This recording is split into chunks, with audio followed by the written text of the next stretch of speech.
This is a 911 Turbo, and throughout the generations, the 911 Turbo has pushed the technical boundaries of what a car can be. Power, performance, all while being composed and comfortable on a day-to-day basis. It just might be the ultimate sports car.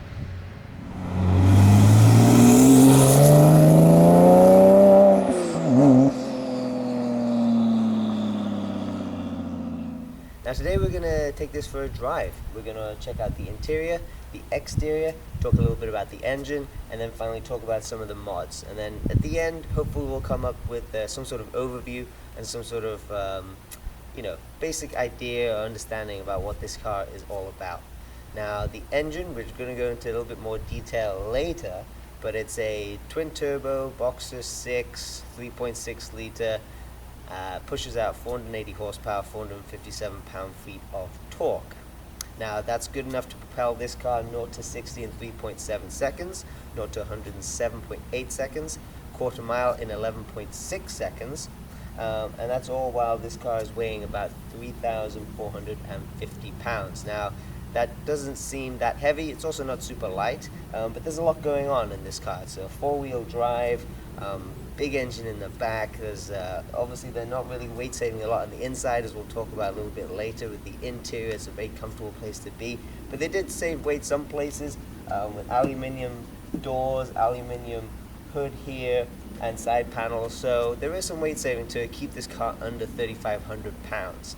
One of the most staggering and most impressive numbers that this car can boast about is a 7-minute and 38-second Nordschleife time. Now that's as fast as the Ferrari 458, and the Ferrari 458 was custom built to be a race car. Now this car was not custom built to be a race car. Yes, it has a race inspired engine, as we talk about a little bit later, but it's a dailyable, street car, capable of putting down incredible performance figures. So it's really a pretty special beast. Now, the other thing to think about is that this is also in stock form. So all those numbers are in stock form, and we know that this car is highly tunable. This motor, for example, is basically detuned to give it roughly 500 horsepower, and tuners are easily able to get 1,000 plus horsepower with simple modifications like turbochargers, injectors, and intercoolers. So that's one of the special things about this car, I think, is that it's really an overall performance package. And in any iteration that you imagine as an owner, you can take it there. If you want it to be that dailyable, just street car, it'll be that for you, and it's very comfortable for drive and a very nice place to be, and definitely very manageable. If you want it to be an all-out track performer, then do a little bit of suspension work, maybe some coilovers, some brakes, and you're right there. Now if you want to be beating every single thing that's on the track, and just being at the drag strip annihilating, you can do that as well with a couple of performance mods to get the horsepower you're looking for from the engine. It really is a car that everybody can enjoy, but maybe there are some compromises, and we'll explore that a little bit later. But for now, let's check out the interior.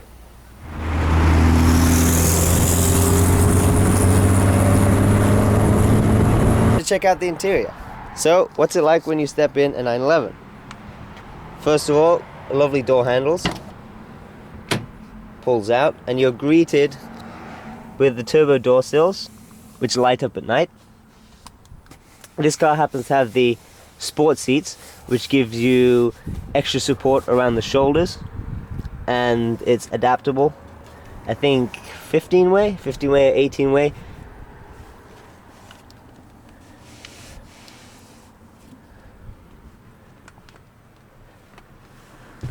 Of course, the turbos come with the full leather package, so you have leather here, leather up on the dash, and also this car has several leather options, things that don't come from the factory but you can option in. For example, steering column in leather, also sun visors in leather, a couple of other things as well.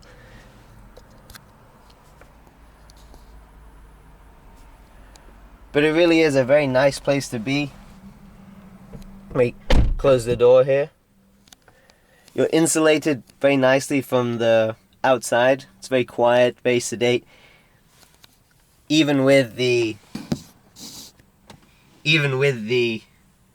catless exhaust, it's still quite quiet in here. I can listen to music, I can listen to the radio with the windows up.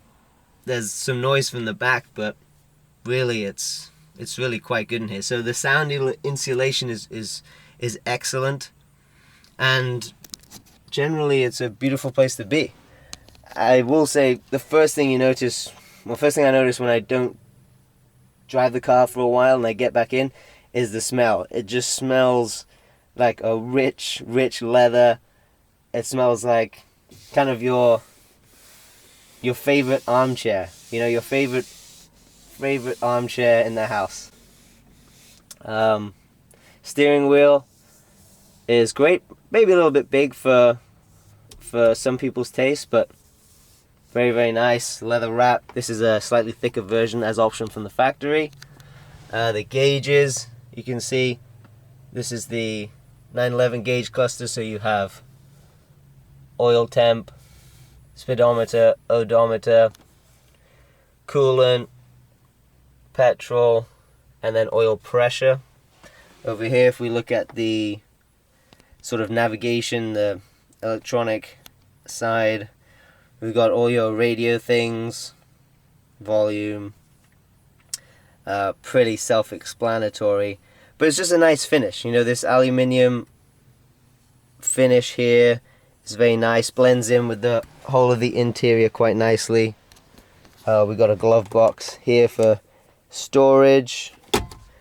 Of course, you have this actual glove box for storage. You have extra storage in the side pockets.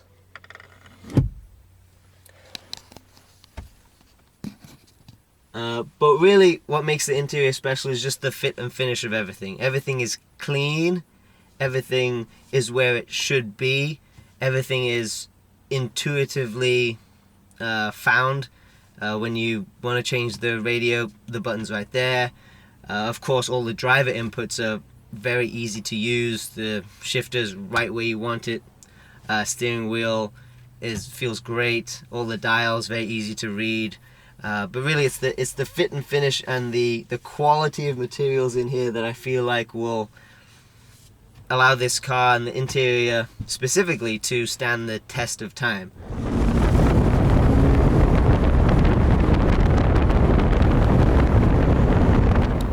Now that we've checked out the interior, let's take a little bit of a look at the outside of the car and some of the things that differentiate it from a normal 911. Now, this turbo version has a different front bumper, has some fog lights, LEDs, and just a much more aggressive front bumper over here. Also, the rear bumper, a little bit more aggressive, has some air inlets, some cooling, so the air can come through. One of the most notable features, and the first thing that sticks out when you see a turbo, is definitely the gills, I feel like. And these are definitely functional. It funnels air through these gills into the intercooler, which sits right here. So there's intercooler on this side, intercooler on the other side, and this gill actually comes out because of the width of the rear track is so wide in this car that the air really does scoop into these gills quite nicely.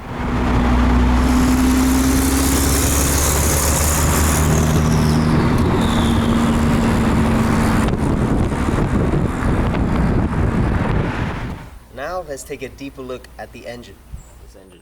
Well, this engine is a Mezger, and what that means is that it was built by a legendary Porsche engineer, Dr. Hans Mezger, who was the genius behind so many of the race car engines that did so well throughout Porsche's history. This particular one is derived from the 964 GT1 race car, which had success in the 24-hour of Le Mans. So you can imagine that to race 24 hours, this engine had to be built to incredible specs, and it was.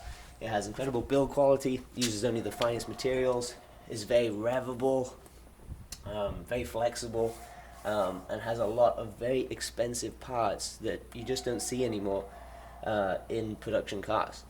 For example, it has Nikasil cylinders, which basically very low friction, very durable, lightweight cylinders that allow you to use forged pistons. And these Nikasil cylinders are very expensive to make. They're used in all Formula One engines, but you don't see them in production engines. In fact, this engine was produced for the turbos in 2007, 2008, and 2009, 3 years only. And then they changed to the DFI 3.8 litre twin turbo. Now this engine, the later engine, was way less expensive to produce. It required only 50% of the parts of this engine, and did not have the tolerances built into it like this one did. So for Porsche, it's a no-brainer because they're getting efficiencies, they're saving money. But for real nerds and real, enthusiasts, it's really the Mezger engines that have the heritage behind them. And the tuning community have seen this too. Tuning community know that this engine is incredibly solid, and just changing, turbos, intercoolers, you can get 1,000 horsepower easily with these motors without worrying about stressing the internal components too much. Essentially, being a Mezger engine basically means it comes from the factory overbuilt. Things like forged connecting rods, reinforced crankshaft, and a true dry sump oil system all come standard on this car. It's a no-holds-barred engineering approach to building a GT1 race car that can have incredible horsepower but be extremely durable and rugged, and also do that over 24 hours of racing. To me, what makes this special is that it's essentially the closest thing you can get to a true race engine in a street car, and we'll probably never see that again. And I think when you're driving the car, even though you might be on the street, and sometimes on the track, but even on the street, when you're driving, this history, this heritage, and it makes the experience a little bit more special.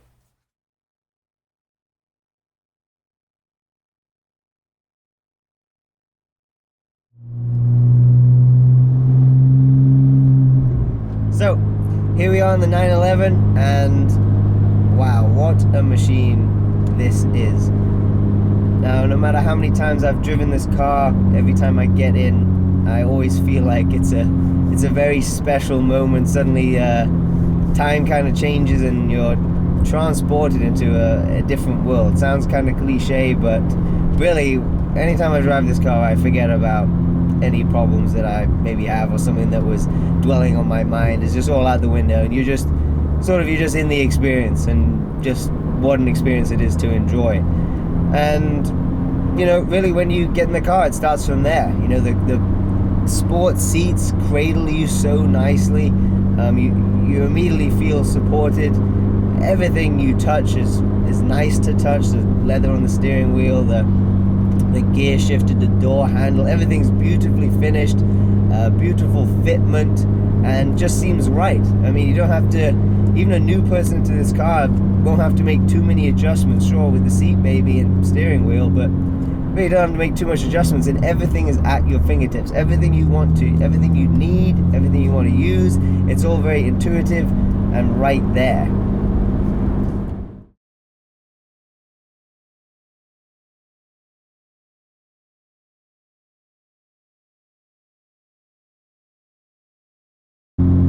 The gauge cluster is really, really nice, very, very clear. You got this huge tachometer in the front. You got a nice digital gauge for what your speed is. Radio, all the buttons make sense.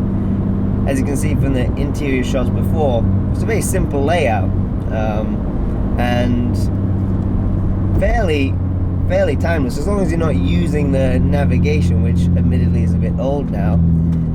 Everything seems pretty good. I mean, nothing's gonna age too much as far as the layout is concerned. That's that, German sort of simple design.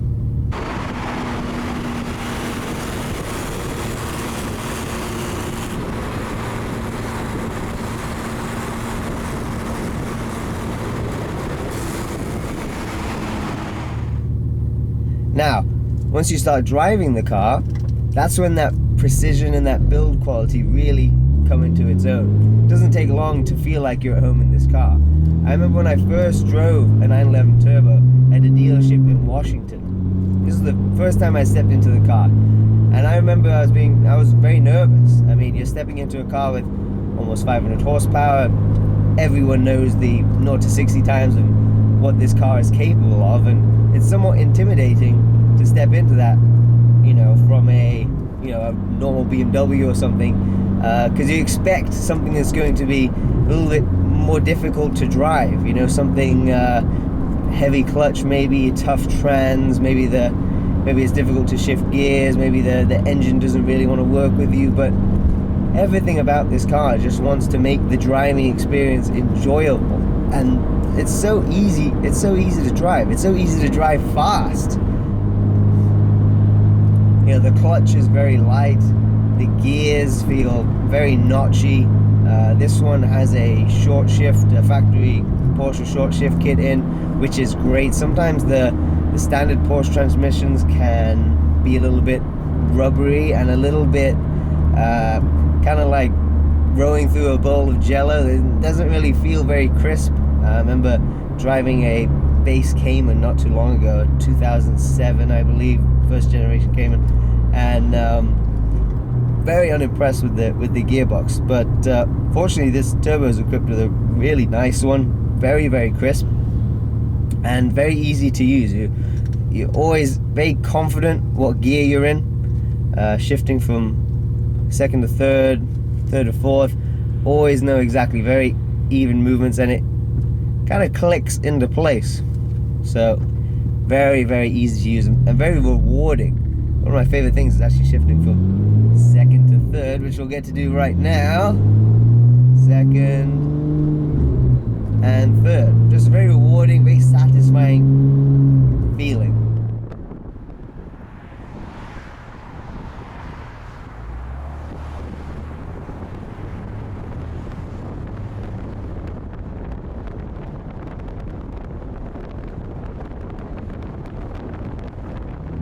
So let's talk a little bit about the driving elements of this car. Well, look, we've looked at the engine, we know how potent it is, and there's really no getting around it. Whenever you drive one of these cars, it really becomes about the power that's available to you under your right foot.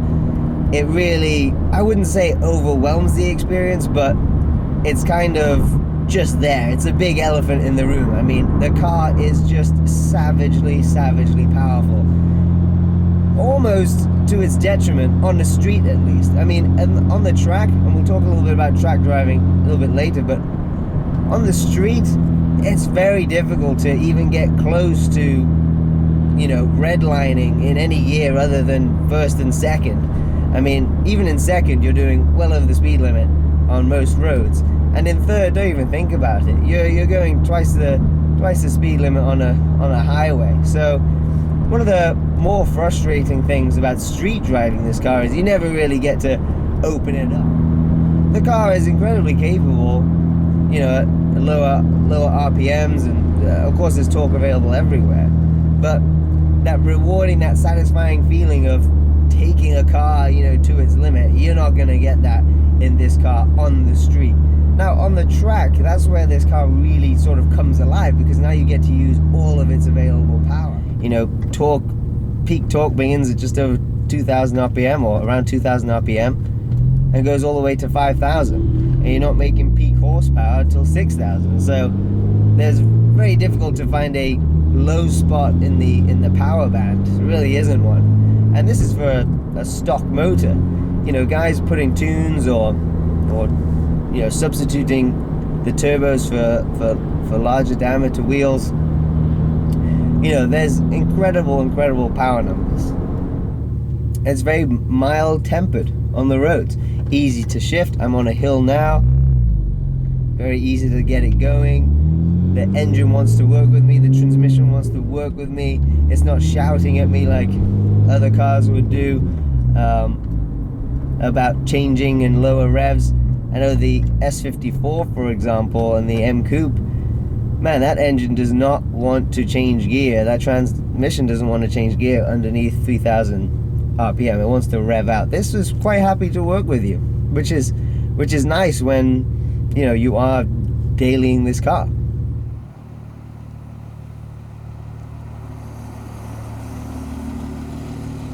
That is, on the one side, you have this very, you know, dailyable car. It's mild-mannered and not going to give you too many problems. You can just, you know, pootle around town, go on your commute to work, go on a country road, you know, and never really go over 3,000-4,000 RPM, and you're absolutely fine.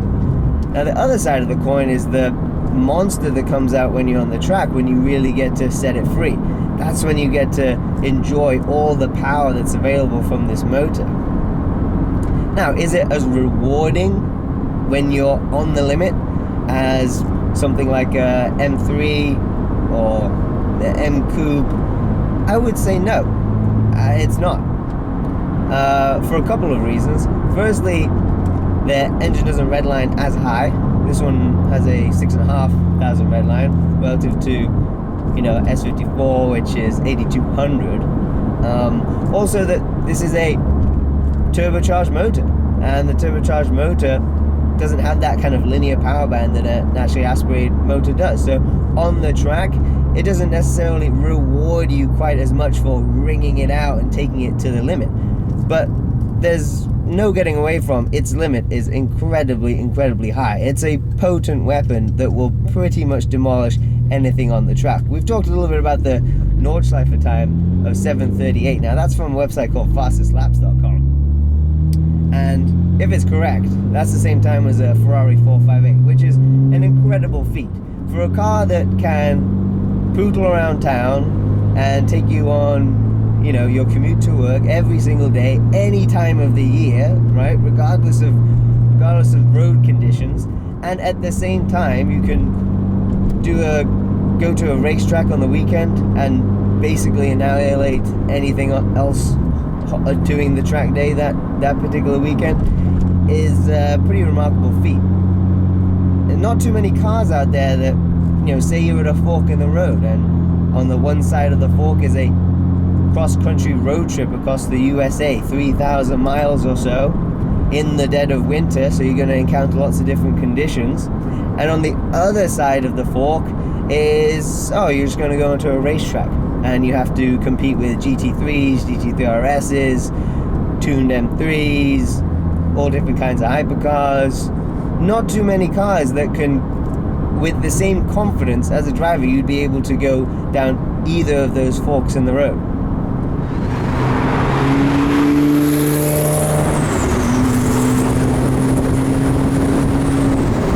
So what am I saying here? Well, what I'm saying is this is possibly the most competent all-round sports car that's on the road. Now, are there compromises? Yeah, sure. At the edge of its limit, when you're on the track and you're really going for it, really wringing it out, it's not quite as rewarding as being in a GT3, GT4, or even a stripped out M3. You know, cars with naturally aspirated motors that are track dedicated, for the most part, cars. It's never going to reward you in the same way. But at the same time, not many cars that can boast these kinds of figures, these kinds of performance numbers, and also take you to work every day in comfort. Really, the only cars it competes with are itself. I mean, you can talk about M3, M4. Yeah, it's a great car, but it doesn't come close to what this car is capable of. You can talk a little bit about, C63, but again, it's a very different driving experience. Really the only cars that it competes with are other 911s. Other 911 turbos for sure, but now with the Carreras being turbocharged as well, you're there 420 horsepower, but putting up similar Nordschleife times. But again, is it the same driving experience? No, not at all. But you're getting a similar package, there's no doubt. Extremely capable handling, even on the limit, and also daily drivability in comfort. But the new 991 generation has become a rather large car and more of a GT car. Now, of course, the turbo is always inspired with the idea of being a GT car and being a comfortable cruiser. But they've really taken the 991 to a much greater level of comfort and cruisability than these cars. This is a 6-speed manual, hydraulic steering rack. You feel the vibrations through the chassis of the engine. It's old school in many ways, but also new school in the interior. Is a nice place to be, and it is still very sedate around town.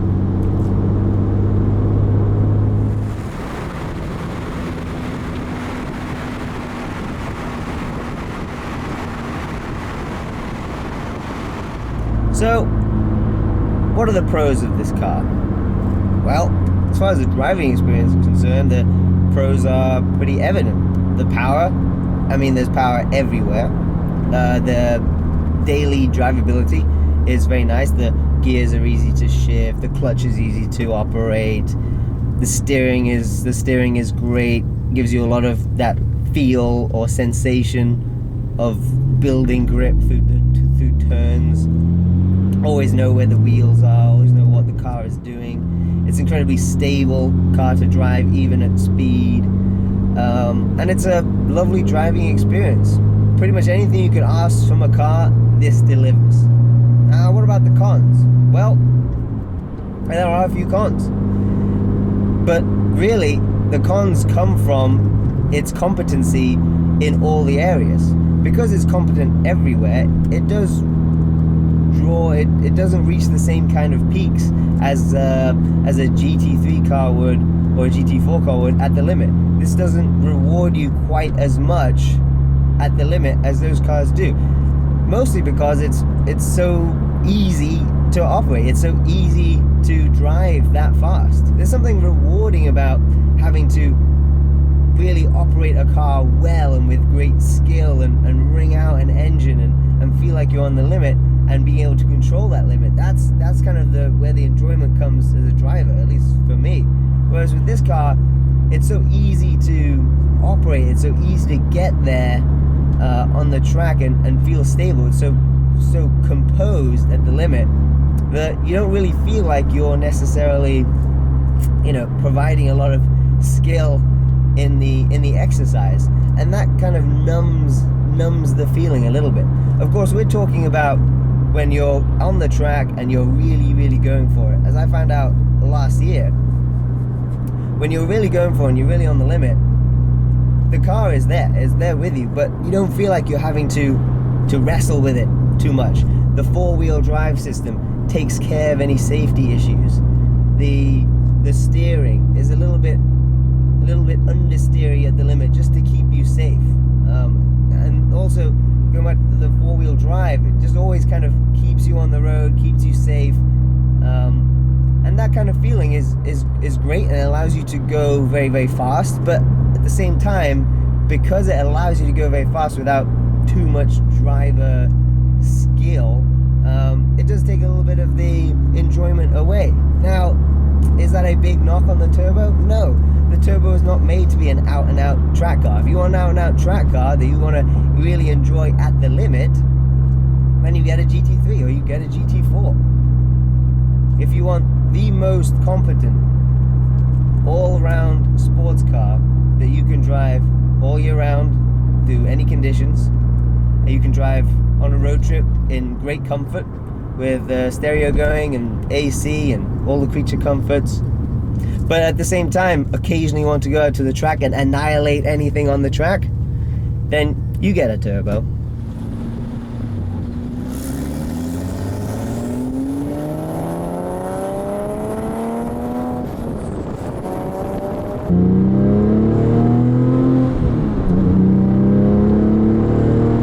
But the power is just unbelievable. I mean, sure, it has some drawbacks being 4-wheel drive, going through corners and you don't have that kind of sensation of the rear wanting to wiggle out. But boy, when you want power to the ground, it is there in spades.